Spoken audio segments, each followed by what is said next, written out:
Sometimes I dream that I'm swimming with dolphins, when suddenly I'm seeing through their eyes, perceiving things I've never been aware of.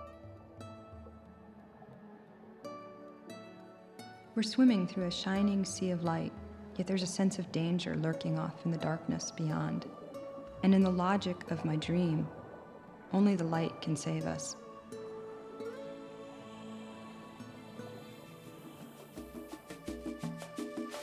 Lady Dolphin and a dolphin boat were swimming out to sea one day. All the other lady dolphins smiled, but they were smiling in that subtle dolphin way. So they pretended that they prayed no mind, but she was female of the jealous kind.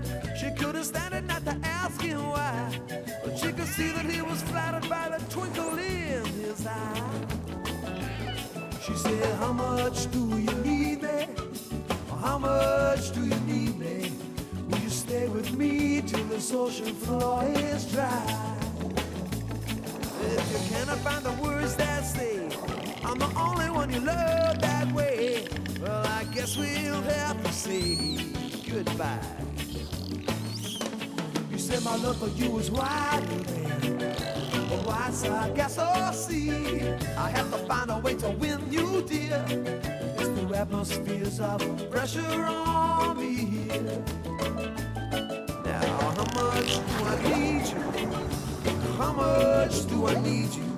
I can't seem to find the words to make you stay. I remember all the things I said, that I love you till the day I'm dead. 'Cause I need you like this hole in my head. I need you like this hole in my head.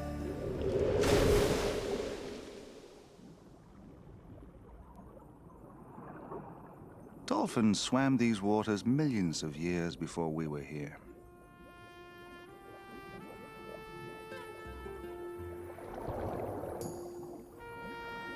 Like us, they're mammals, and yet they're completely at home in the sea.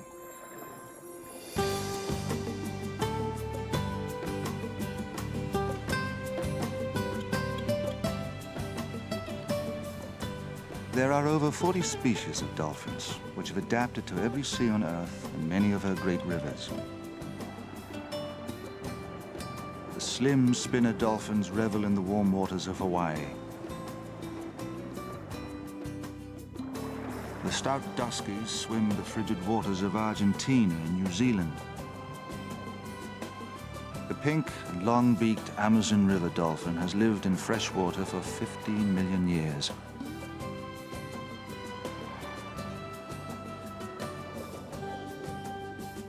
The bottlenose seems to be one of the most intelligent dolphins, and therefore one of the easiest to train.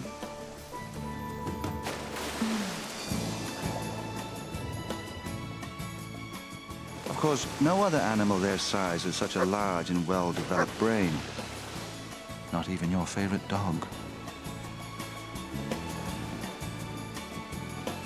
Lulu and Charlie are kept in pens. They're taken out into open water every day. And if they understand the trainer's signals and perform impeccably, they get to kiss a mutt named Sloppy Joe.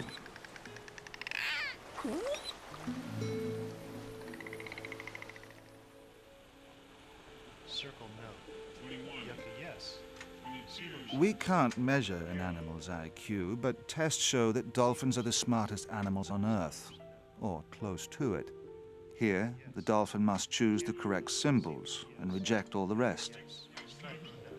Yucca yes. Seahorse yes. This dolphin batted 1,000. 27 correct answers in a row. One of the cleverest dolphins, the orca, is also the largest.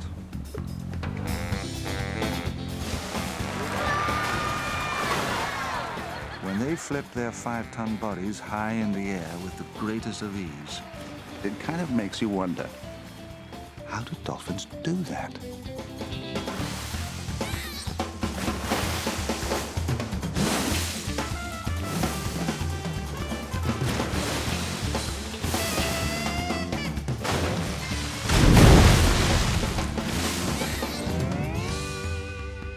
Dolphins defy the laws of physics. They shouldn't be able to leap as high and swim as fast as they do. Terry Williams studies dolphin physiology. We measure Primo's oxygen consumption while he pushes against a load cell. He uses very little oxygen to generate tremendous power. What's your target on that, Terry? Okay, we're gonna go up to 70%. Primo breathes the same air you and I do. He's just better at it. When he surfaces to breathe, the expended air rushes out at 100 miles per hour. 72, 74. He can stay underwater for 8 minutes, diving to a depth of 500 feet. Good. 70. The dolphin, perhaps the most efficient swimmer in the ocean, swims 5 times faster than even the speediest human. 74. What's their secret? Terry is testing the dolphin's tail to see if it's spring-loaded like a kangaroo's legs. An anatomical spring could give the dolphins the speed and endurance to outswim all the other ocean creatures and make it look easy. Boy. Yes, he is. Mwah. What a good boy. Their unrivaled intelligence and strength make dolphins so well adapted to their environment that their basic anatomy hasn't changed much in over 5 million years.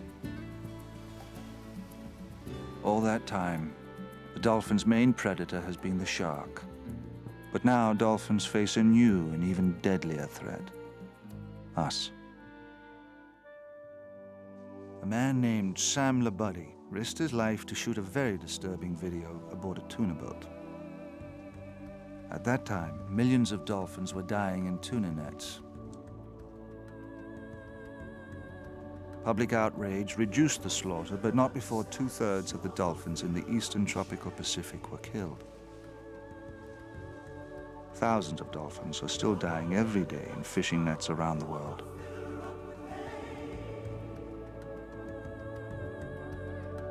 Today, an even greater threat from us is pollution, which makes dolphins increasingly vulnerable to disease. But people can help. In Florida, 2 very sick dolphins were rescued and nicknamed Hercules and Holly. Some very dedicated people will spend months caring for them while they're being studied by Dr. Randy Wells. Pneumonia and infections weakened Holly and Hercules, but didn't diminish their strong bond with one another. Even when they were separated for a medical exam, they were constantly calling out to each other, like lovers or good friends. This is an alien world to them. The exam lasted almost an hour, yet Hercules never stopped calling out to Holly. Both dolphins have good function in their lungs now, and they're eating very well. We've got great hopes for the prospects of being able to release them within the next few weeks. Scientists like Randy Wells are trying to help dolphins survive by learning more about them. We can't protect what we don't understand. In Hawaii, Dr. Lou Herman studies dolphin intelligence. His research shows that dolphins are quick to understand and respond to a complex language of gestures. All right, give her a kiss. Not even chimpanzees read sign language so well. Kathleen Dazinski studies how wild dolphins communicate. This is a special treat for me. In the wild, I never touch dolphins, but these trained dolphins are used to human touch. Dolphins have a knack for playing games, and often invent new ones.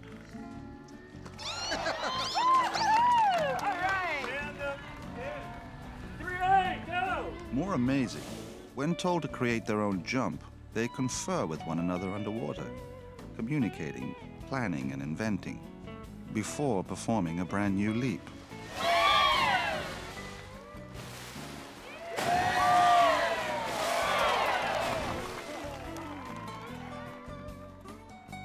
There's no doubt dolphins are intelligent and creative. But do they feel emotions, like grief or joy?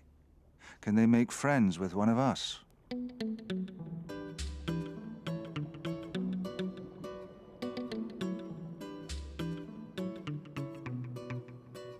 In the British West Indies, a wild bottlenose dolphin named Jojo has developed a highly unusual bond of friendship with a man.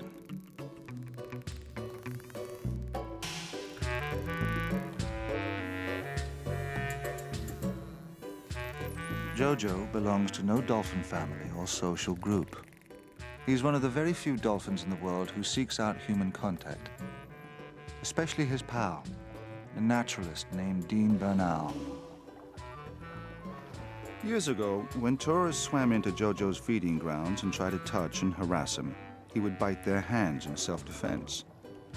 A resort owner tried to get him put in captivity. Dean Bernal intervened and was appointed Jojo's official warden. It took months to build Jojo's trust. Each day, he swam a little closer. But finally, we became good friends.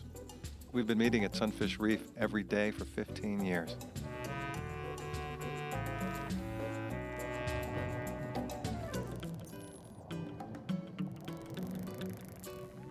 Jojo finds his favorite toy fish an endless source of fascination.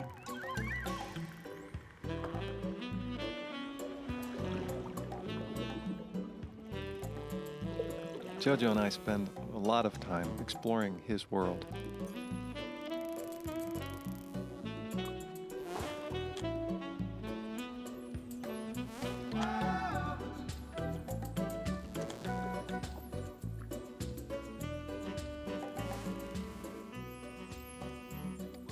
A nearby resort runs boats through the dolphins' feeding grounds, injuring several dolphins badly, including Jojo. One dolphin was killed by sharp propeller blades. Some of Jojo's wounds were nearly fatal, but Dean led him into shallow water and nursed him back to health with antibiotics. This painful medical treatment would have been impossible without the strong bond of trust between these two. Be yourself, no matter what they say.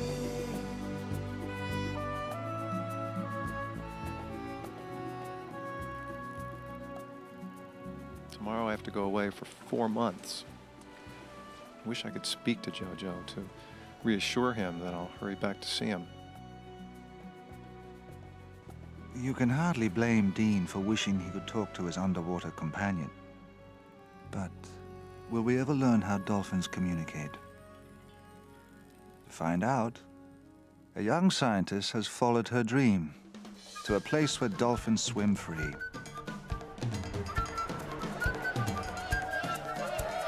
Just a hop, skip, and a jump off the southeast coast of Florida is that mellow string of islands called the Bahamas.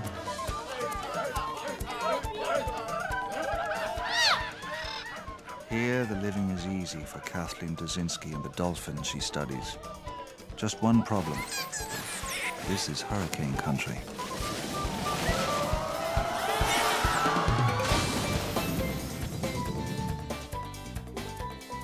Hopetown is home base for Kathleen as she studies dolphin communication and social behavior. I've been living and diving here on and off for almost 4 years, researching the dolphins and getting to know my neighbors. There are 1,500 miles of reef in the Bahamas. The combination of deep and shallow water is an ideal dolphin habitat. They feed in deep water, then rest and socialize over sandbars in shallow, crystal-clear waters where sharks can't easily sneak up on them from below.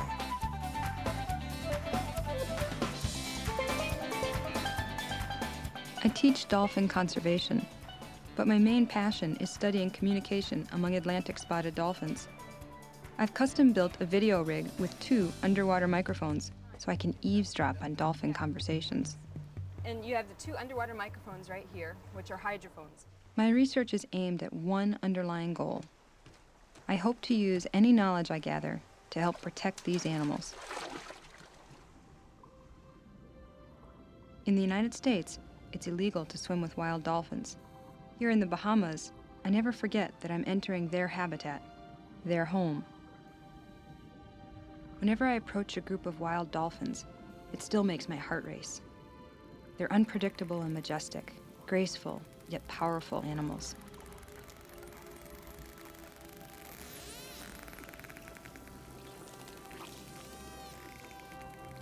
To study their communication, Kathleen videotapes the dolphins and records the sounds they make.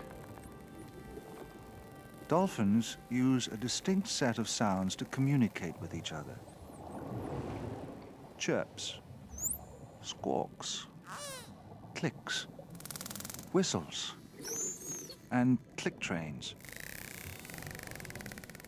Kathleen looks for consistent matchups between behavior and vocalizations. Whenever two adults approach each other, they make click sounds till they meet. Then there are two alternatives. If the two separate right away, they chirp actively. But when two adults join up and swim together, side by side, they barely make a sound. Why is that? Kathleen is trying to find the answer.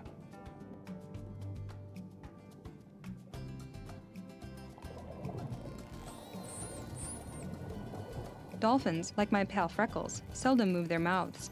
They're basically ventriloquists. To figure out which one is vocalizing, Kathleen spaced her new microphones about 3 feet apart to exaggerate the stereo sound.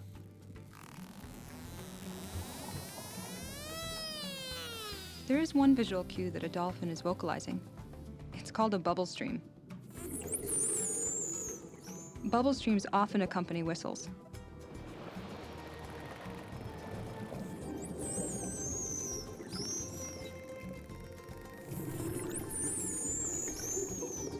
Even with her new videos as a guide, it's tough for Kathleen to track this group because individuals come and go freely.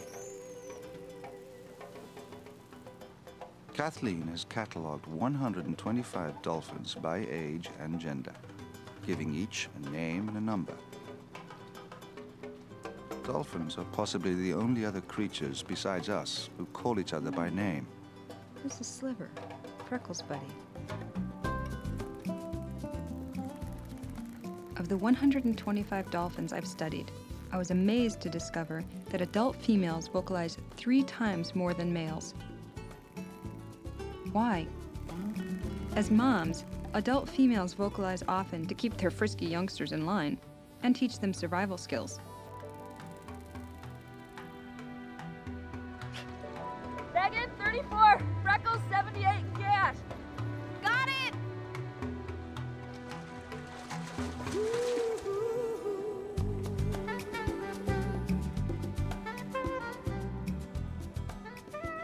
Most dolphins are highly vocal when they socialize, so I was really surprised to discover that these spotted dolphins are not. I wonder if the exceptional water clarity here is a factor. I'll be watching you. Perhaps dolphins who can see one another clearly communicate more through movement and touch. It's something to think about on the way back to port. I'll be watching you.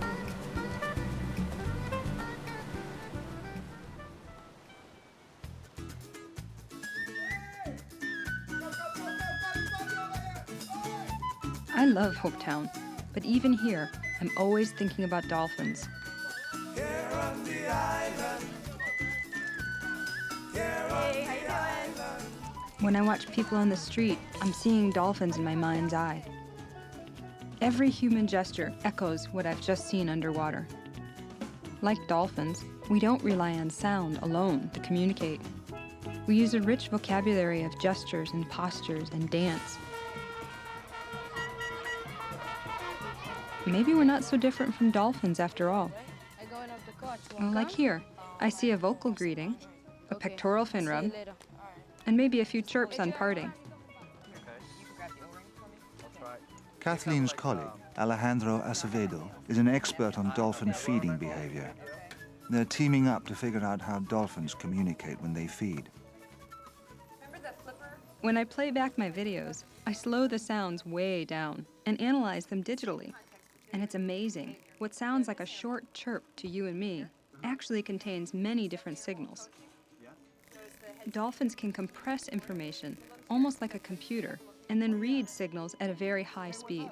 Just before it turns away, see how it turned away there? Yep. Look, there's a chirp. Dolphins repeat the same sounds in a pattern that closely resembles the structure of human language. I get really excited when I discover a pattern, but I need more data to confirm it, if we can find the dolphins.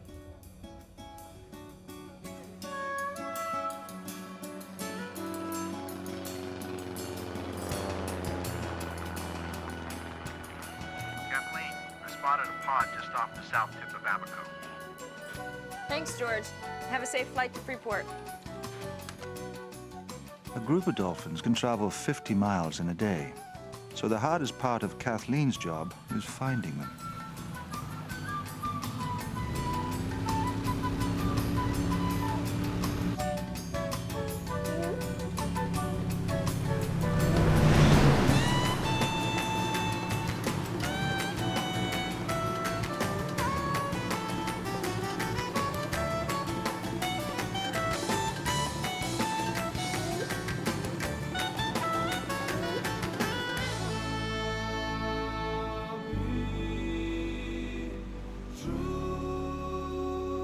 Communication is not the goal of every vocalization.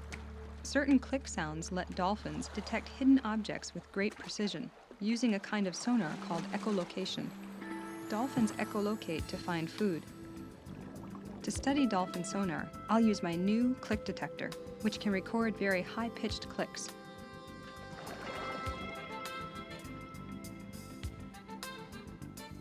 Small fish and crustaceans bury themselves in the sand as protection against predators.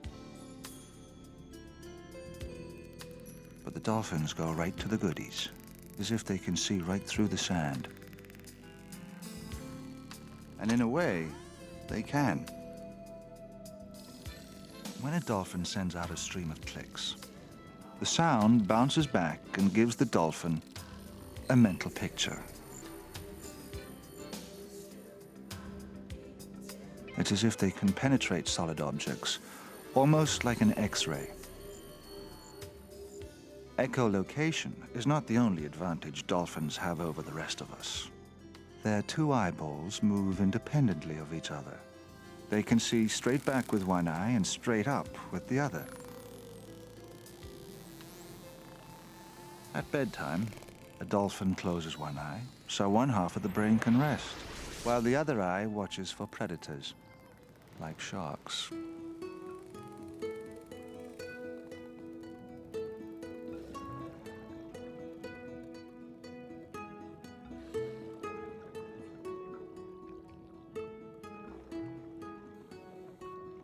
Touch is a primary means of communication for all dolphins.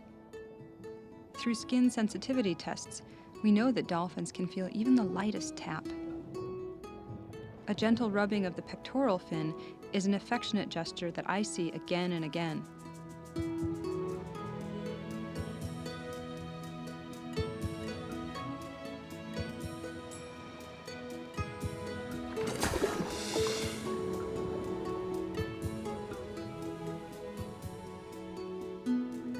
But dolphins are not all peace and love. Adult males sometimes kill porpoises and even young dolphins.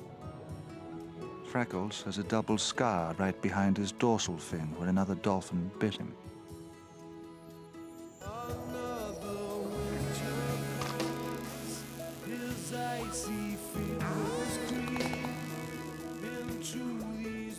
They can use their tail flukes to deliver a very nasty kick. Dozens of people have been bitten and seriously injured by dolphins.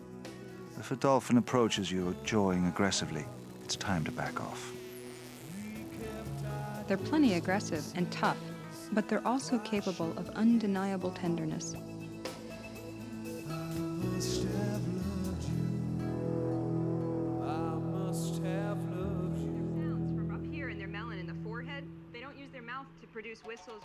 In order to survive, dolphins are going to need care and support from future generations. They make sounds like squawks, like squawk, or walk, walk, something like that.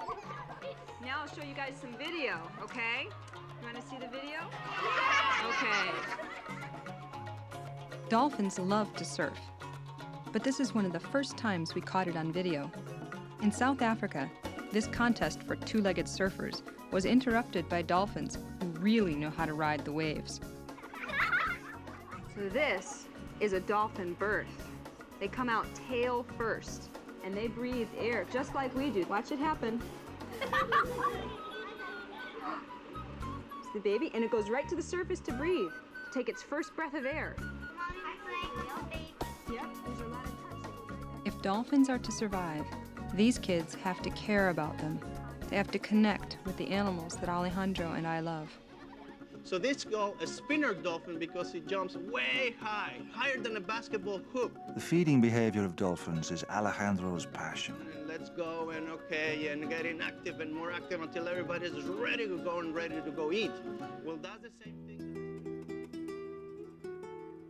To research their eating habits, Alejandro and Kathleen went to Argentina over Christmas break. The coast of South America is home to thousands and thousands of acrobatic, dusky dolphins.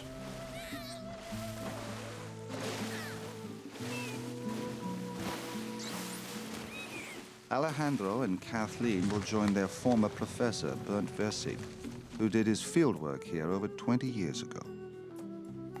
Their special research permit will allow the scientists to get close to the dolphins. Kathleen will record their vocal signals while Alejandro studies their feeding strategies. So this is Puerto Pyramide. Professor Versig always said this was a one-horse town. He's pretty literal.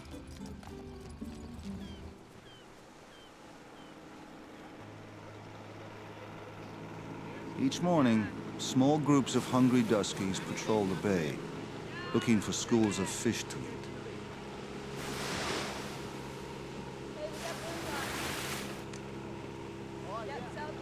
Whoops, I see something over there. Dolphins in a hurry move in long, flat leaps, as Professor Versig noted years ago. They move fast through the air, which is 800 times less dense than water. That was a low salmon leap. Low leap, yeah. As soon as we dive in, I spot a few duskies snacking on a small school of fish. But not enough to make a meal for a large group. But at least now we know more or less all the... A much larger school of fish is called a bait ball, and that's just what dolphins are feeding on somewhere out here. But where? An Argentine researcher locates dolphins and calls in their position. There is some activity to the southeast of you. Professor Versig found that dolphins on patrol leap for a purpose. When they're high in the air, they can see for over 5 miles and spot signals from other dolphins. We think that dolphins leap high so they can see a flock of birds feeding on anchovies. Several groups of duskies race toward the feeding birds. Their loud vocal calls could be to attract other dolphins to the hunt. Looks like just gold, just blackbacks, maybe.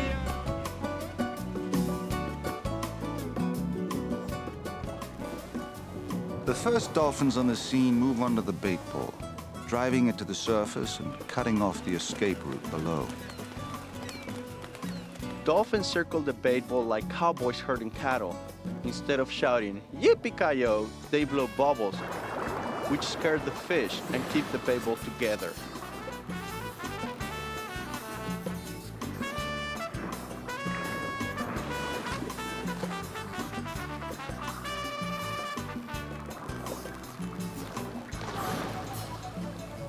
Today we're shooting the first underwater video of this activity with stereo sound. Maybe this will answer our main questions. We know that when many dolphins feed on a bait ball, they take turns. But why? And how does the group signal a single dolphin when it's her turn to eat? If all the dusk is fed at once, the ball will break up and the fish will swim away. By taking turns, they all get more to eat in the long run.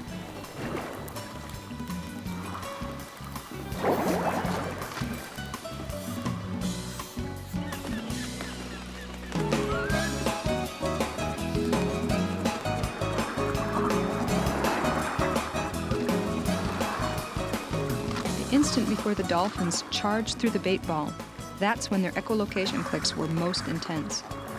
Could that be the vocal cue we're looking for?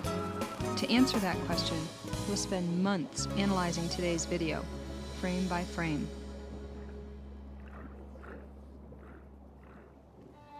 Groups of duskies that came together to feed. Stick around for after-dinner festivities.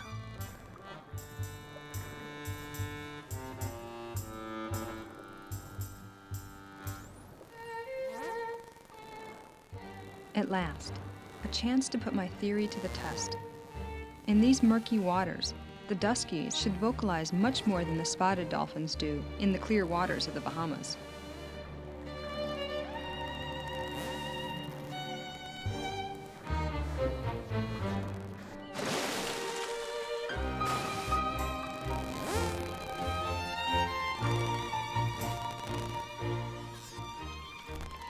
Dolphins are pretty efficient at mating.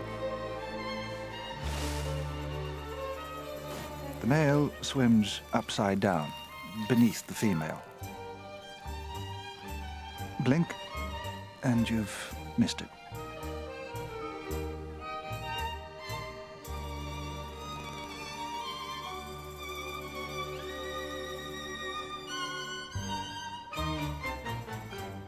Today, the duskies seem far more vocal than the spotteds are when socializing. This is strong evidence that water clarity affects dolphin sounds. I hate to leave Argentina, especially after dancing at the Dusky Ball. But the concept of dance as communication has given me an idea. Besides, I miss Freckles.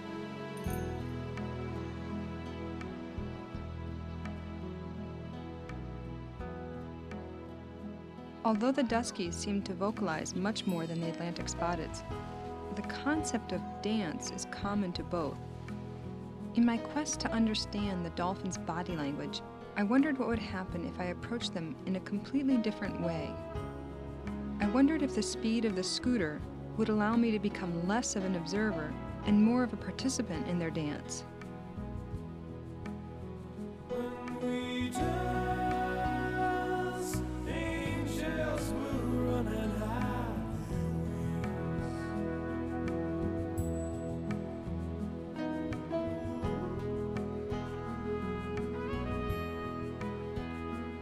Sometimes the dolphins positioned themselves right in front of me, as if they wanted to coax me on. I felt like a dancer, first following my partner, then leading. They were interacting with me in a new way, a much closer way. I've observed that a lot of the communication between these dolphins is nonverbal. It's probably much closer to dance and music than it is to language. The scooter gave me a first-hand glimpse of that. For the first time, I felt I was part of their dance, which is at the very heart of all dolphin communication.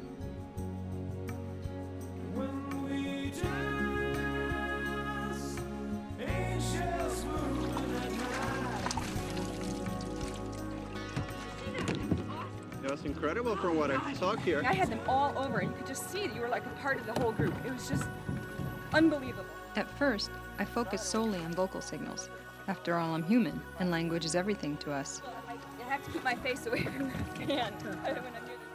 But I've made more discoveries now that I've embraced the instruments of communication that dolphins use so eloquently: posture, gesture, and touch. The gestures and body language, so important to Kathleen, are also central to the friendship between Dean Burnell and Jojo, the dolphin. After 4 months away from the British West Indies, Dean is coming home.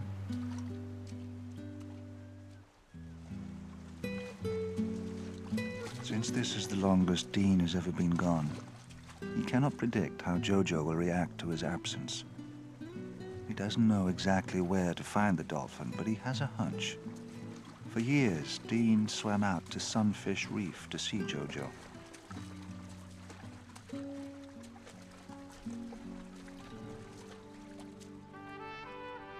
When Dean first caught up to him, Jojo kept his distance.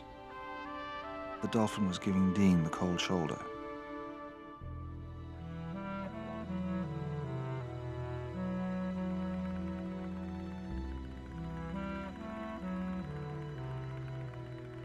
Would Jojo's favorite toy fish be the icebreaker?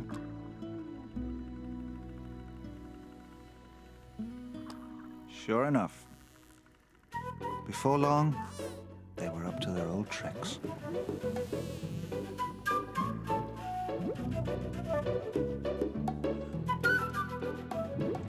The bubble rings are my way of saying, glad to see you, Jojo.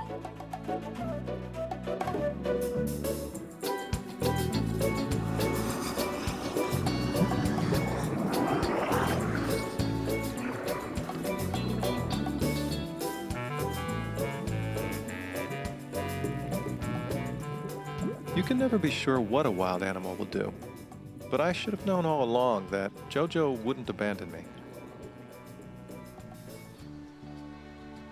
A few years ago, I was approached by a hammerhead shark. As soon as Jojo saw I was in danger, he rushed in to get between me and the shark. Then he rammed the hammerhead with his rostrum and drove the shark right down to the ocean floor. Jojo would not have protected Dean from the hammerhead if he hadn't felt strong emotion. There's no denying that the bond between them is very real. After all my years with Jojo, there's still a barrier we can never get past. We don't speak each other's language. My bubble rings are a friendly greeting, but does he really get the message? I would give everything I own in this world to spend just 1 hour chatting with Jojo in his own language and getting to know his consciousness as well as I know his heart and soul. Meanwhile, I'll just keep blowing these bubble rings.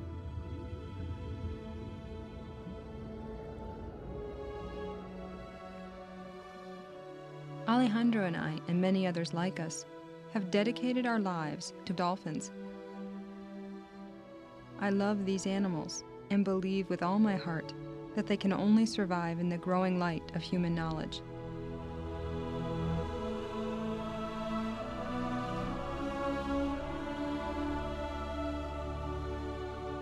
They are supremely intelligent, highly social, endlessly flirtatious, and not above a fight.